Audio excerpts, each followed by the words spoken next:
नमस्कार महाराष्ट्र. आज सकाळी सकाळी मन सुन्न करणारी जी दुर्घटना घडली आहे ती खूपच वेदनादायक आहे.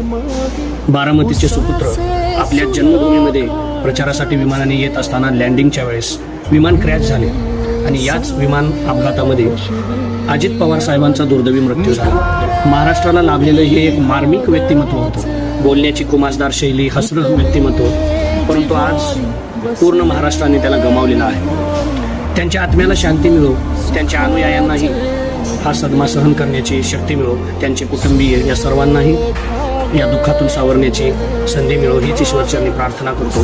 महाराष्ट्राचे उपमुख्यमंत्री म्हणून ज्यांनी आपला कारभार चालवला होता, खूप लोकांच्या मदतीसाठी धावलेलं हे व्यक्तिमत्व आज या दुनियेत नाही. त्यामुळे शोकाकुल अवस्थेत त्यांना निरोप देणे यापेक्षा आपल्या हातात आता काही राहिले नाही.